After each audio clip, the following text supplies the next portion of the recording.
Hello, welcome to my vlog again. Kali ini aku mau cerita ke kalian tentang kisah Batara Kala. Hah? Batara Kala? Apa tuh? Jadi kisah Batara Kala itu termasuk cerita mite. Nah, cerita mite itu cerita tentang dewa dewi, mengisahkan dewa dewi dan hal-hal yang di luar dunia kita ini. Menarik kan? Menarik banget. Tentang apa? Data salah. Ya tentang dewa dewi. Emang dewa dewi itu nyata? Oh mite? Iya, ada ceritanya. Oh gimana tuh ceritanya? Ceritanya tuh gini loh, Batara Kala tuh dewa. Oh, raksasa. Oh raksasa. Jadi raksasa apa dewa? Jadi raksasa apa dewa ya? Apa itu, Sas? Oh, ini kisah Batara Kala. Batara Kala. Batara Kala itu apa? Batara Kala itu kisah, simbol, dan filsafat yang dipercayai oleh orang Jawa. Nah, kepo kan? Kepo. Nah. Terusin. Jadi kita nyebrang dulu.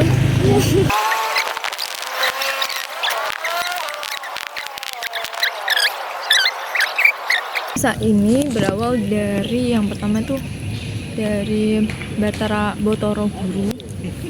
Nah, Batara Guru ini dipercayai oleh orang Jawa, yaitu seorang dewa yang mengetahui atau berkuasa di jagat raya gitu, di alam semesta. Jadi terus Batara Guru ini punya istri. Nah, pada saat itu dikisahkan Batari Uma itu pengen keliling di semesta. Nah, Batara Guru itu akhirnya mewujudkan keinginannya. Akhirnya mereka menaiki kendaraan kahyangan. Nah, jadi dewa-dewi itu tinggalnya di Kahyangan Suralaya, aku lupa. Nah, itu mereka menaiki namanya Lembu Nandini. Nah, saat mereka udah berkeliling, terus mereka tuh mereka tuh berhenti di atas samudra gitu. Bukan di atasnya, maksudnya di awan-awan di atas samudra. Nah, di situ kan waktu itu tuh pada saat itu tuh apa sih? Senja sudah. Waktu itu suasananya tuh senja, jadi kan kayak indah-indahnya gitu. Nah, saat itu Batari Uma itu juga kelihatan lebih cantik. Nah, akhirnya Batara Guru itu kayak tergoda, akhirnya nafsunya tuh kayak meronta-ronta gitu. Nah, Batara Guru akhirnya merayu istrinya untuk berbuat ya itu di situ. Tapi ternyata Batari Uma kan dia menolak ya, karena ini bukan tempatnya tuh. Dan tapi di situ ada tolak menolak dan ada kayak paksaan gitu. Akhirnya Batara Guru ini mengeluarkan kama yang jatuh ke samudra. Itu disebut kama salah karena itu terjadinya enggak sengaja dan terjadinya karena sebuah kesalahan. Nah, ternyata kama salah itu ternyata jatuh ke samudra dan itu berubah jadi bayi itu bayi raksasa yang mengerikan. Nah, bayi raksasa itu membuat kegaduhan di Arcapada. Arcapada itu bumi. Kayangan suatu tempat. Arcapada itu di bumi, di bumi ini. Kayangan kan tadi di atas tempatnya dewa-dewa kan. Di antara manusia itu raksasa itu tuh kayak merusak lingkungan bumi. Nah, terus ternyata si Batara Guru itu kan ya selalu tahu kan ya apa keadaan jagat raya. Jadi Batara Guru menyuruh dewa-dewa lainnya untuk turun ke Arcapada, turun ke bumi untuk melawan raksasa. Tapi ya terus akhirnya ternyata dewa-dewa itu tidak mampu melawan, soalnya terlalu kuat dan terlalu mengerikan. Nah, akhirnya dewa-dewa itu kembali ke Kahyangan. Nah, saat mereka kembali, dewa-dewa itu mengatakan kepada Batara Guru tentang kejadian di bumi. Nah terus Batara Guru saat itu tuh langsung sadar gitu kalau itu kayaknya anakku deh gitu, kayaknya yang gara-gara momen waktu itu deh gitu. Terus ternyata raksasa itu mengajar para dewa sampai kehiangan. Ternyata raksasa itu tuh ngejar dewa-dewa yang tadi ngelawan itu. Nah terus kemudian di situ bertemulah dengan Batara Guru, Bapak tapi belum dia belum masih tahu kan ya? menyerang gitu. Tapi raksasa itu ternyata raksasa itu nggak bisa melawan Batara Guru. Dia tuh lemah di hadapan Batara Guru. Nah pada saat itu Batara Guru memotong hidung bukan memotong taring sama lidahnya itu diubah menjadi keris. Lalu Batara Guru itu menamainya Kolo, Batara Kolo. Iya. Terus Batara Kolo tuh bertanya gini, kenapa kok aku tiba-tiba dinamain Batara Kolo? Terus Batara Kolo nanya ke Batara Guru, emang siapa bapakku gitu, sopo bapakku? Nah Batara Kolo langsung jawab, ya aku ini bapakmu, Batara Guru gitu. Terus Batara Kolo langsung merengek kelaparan kayak, aku luweng, aku pengen mangan gitu, aku lapar, aku pengen makan gitu. Terus Batara Guru menjawab, dia ngasih opsi makanan gitu ke siapa, Batara Kolo gitu. Batara Guru ngomong ke Batara Kolo, ini ada orang-orang yang bisa kamu makan, yaitu namanya orang-orang Sukerto. Siapa itu Sukerto? Nah jadi Sukerto ini kalau dalam pemahaman Jawa itu maksudnya tuh adalah sesuatu yang ora penak, nggak enak. Jadi sesuatu buruk, yang energi buruk yang datang ke tubuhnya manusia gitu, kayak misalnya itu perilaku yang kurang pantas dan pokoknya hal-hal buruk yang merasuki jiwa manusia gitu. Terus kalau dari pandangan Jawa juga itu suker itu artinya keadaan sing ora penak, dan suker itu sak orangnya barang sing ora kecil tuh kok sak jane badan. Nah jadi Batara Kolo hanya boleh memakan orang suker itu.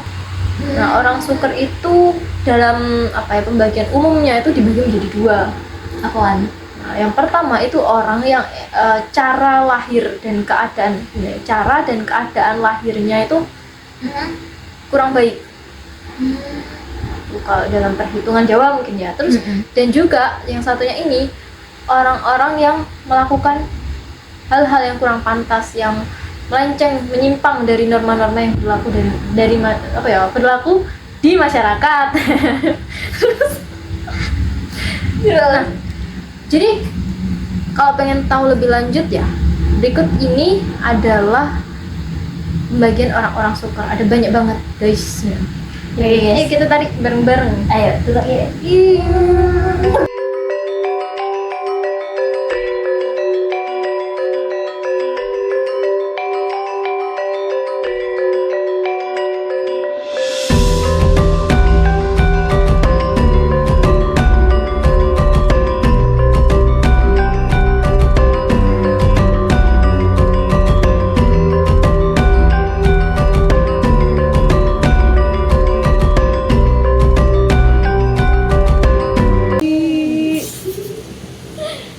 Tapi syarat-syarat tadi itu ternyata masih kurang gitu loh menurut Batara Guru.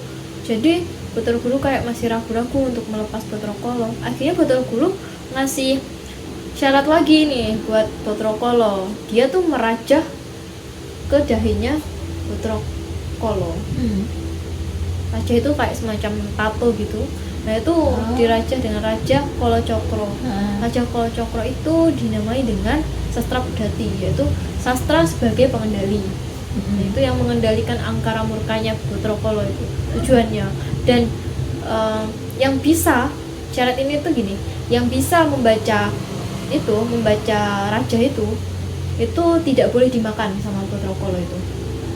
Nah selain itu Batara Guru juga membekali senjata yang namanya gada sama bedama.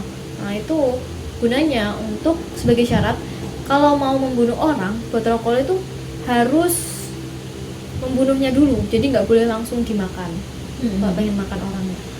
Nah selain itu Ya akhirnya Batara Guru melepas Batara Kala dan Batara Kala pergilah ke Arcapada. Tapi setelah itu Batara Narada itu seorang patih di kerajaan Suralaya itu, di Kahyangan itu. Nah, dia bilang ke Batara Guru, saya lanjut ya. Yuk. Tadi sampai mana tadi? Batara Narada. Oh iya, Batara Narada. Nah, jadi Batara Narada tadi bilang ke Batara Guru kalau syaratnya ini masih kurang deh kayaknya, kan Batara Kala itu masih bisa makan banyak gitu, karena orang-orang di Arcapada yang Sukerto sama Raden itu masih banyak tuh, dan itu dapat mengganggu keseimbangan dunia. Oh, Iya. Terus karena itu Batara Guru itu turun ke Arcapada untuk menyamar sebagai Ki Dalang Kondobuwono. Jadi di sana dibantu para dewa, Ki Dalang Kondobuwono itu kayak melakukan acara perwayangan yang di dalamnya itu ada ruatan gitu. Nah, pada saat itu ada mangsa Batara Kala yang lari tunggang langgang, dia tuh tiba-tiba nyampe ke acara ruatannya siapa?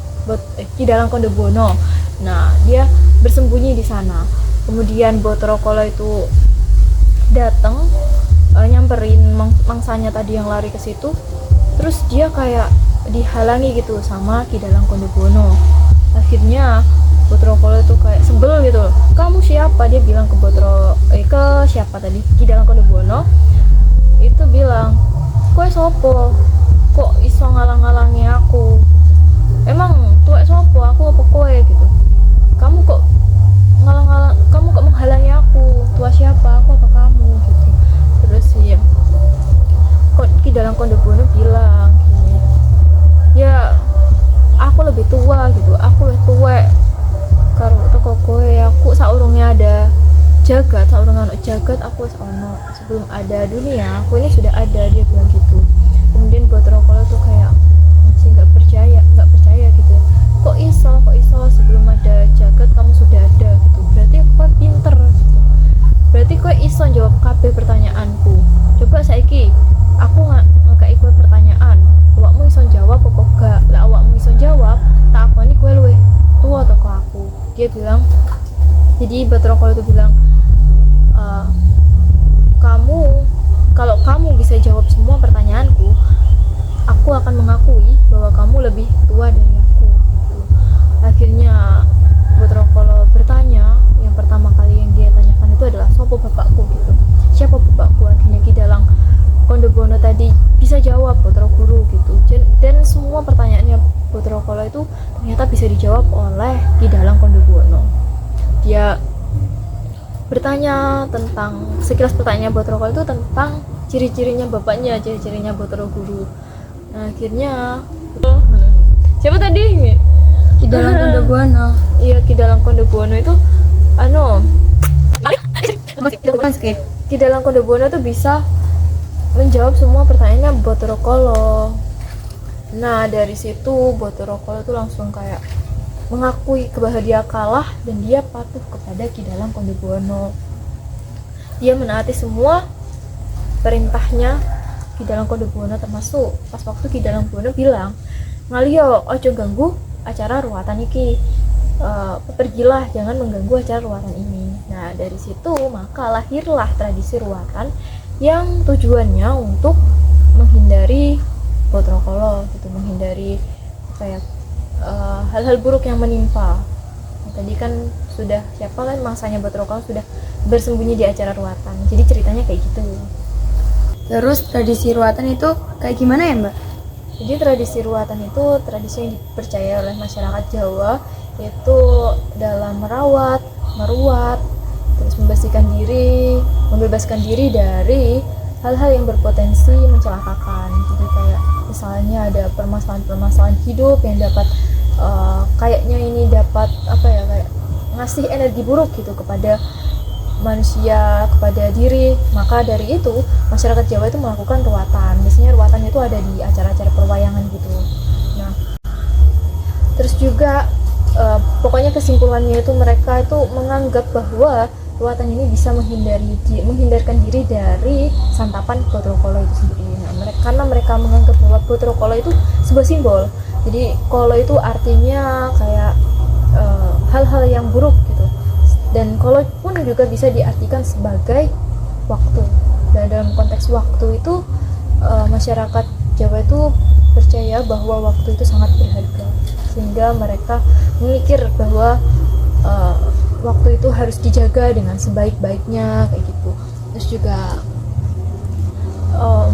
itu kita bisa mikir kayak waktu itu bisa habis kapan saja, sehingga kita harusnya bisa memanfaatkan waktu senggang kita untuk hal-hal yang positif kayak gitu. Jadi pesan moral yang bisa kita ambil dari cerita ini tuh juga bisa berkaitan dengan bagaimana kita memanfaatkan waktu kita. Nenek moyang kita itu ngasih pesan untuk kita bisa memanfaatkan waktu. Jadi jangan berangan-angan lebih dulu di masa sekarang nih. Kita harus fokus pada apa yang mau kita lakukan yang ada di depan mata itu sendiri. Jadi nggak usah mikir banyak tapi nggak bertindak gitu ya. Kayak pas ngerjain tugas kayak udah mikir banyak gitu tapi gak ada dikerjain, sama aja kan, sama aja belum nggak akan selesai gitu. Nah, ternyata kisah yang sangat seru tadi itu ada di acara perwayangan nih. Ternyata wayang yang kelihatannya membosankan itu menyimpan cerita yang seru dan menyimpan pesan-pesan moral dari nenek moyang kita ya. Keren banget gak sih? Nah, siapa nih yang emang udah suka sama wayang nih? Apa baru suka pas nonton cerita ini, pas nonton video ini? Yaudah, saranku gas nginpo pagelaran wayang. Tapi jangan nginpo dulu di sini dulu ya. Aku mau melanjutkan analisis Botro Kolo, analisis kisah Botro Kolo ini. Jadi kenapa sih kok Botro Kolo itu termasuk cerita mite? Kenapa kok ada yang namanya legenda Roro Jomblang itu yang kisahnya mirip-mirip itu kok gak termasuk cerita mite juga gitu? Apa sih yang membedakan? Jadi yang membedakan cerita mite sama cerita mite kisah Botro Kolo ini dengan cerita legenda Roro Jomblang itu adalah gini. Kalau cerita mite itu kan kisahnya tentang dewa-dewi yang ceritanya itu dianggap suci dan juga dianggap benar-benar terjadi. Tapi kalau cerita legenda ini cerita tentang manusia luar biasa. Mungkin ada bumbu-bumbu dewa-dewi dikit, mungkin ada ya cerita yang kayak gitu ya, kayak Roro Jomblang itu ya. Tapi ceritanya ini tidak dianggap suci dan dianggap tidak benar-benar terjadi. Jadi bedanya itu. Kalau di kisah Roro Jomblang itu tidak dianggap benar-benar terjadi, sedangkan di kisah Botro Kolo ini dianggap terjadi gitu, dipercayai dengan suci gitu. Kemudian juga itu yang menggolongkan kisah Botro Kolo ini karena dia kisah ini memberatkan kepada konteks dewa-dewinya, sedangkan di Roro Jomblang ini kan lebih memberatkan pada konteks manusiawinya. Kisah dewa-dewinya sedikit. Terus juga kalau kisah Botro Kolo ini juga menitik beratkan pada ciri mite, yaitu kisah tokoh dewa dan kisah para tokoh dewa gitu. Itu dewanya tadi Botro Kolo, termasuk dewa juga Botro Guru juga dewa, dan yang lainnya. Jadi sekian vlog dariku. Terima kasih banyak. Akhirnya aku bisa bikin vlog yang bermanfaat juga ya. Nah, apakah selanjutnya aku akan bikin vlog tentang budaya-budaya di Indonesia gitu ya? Oke deh, nantikan vlog selanjutnya. Stay tune. Terima kasih. Kumawo. Selamat pagi, selamat sore, selamat siang, selamat malam. Selamat istirahat. Terima kasih.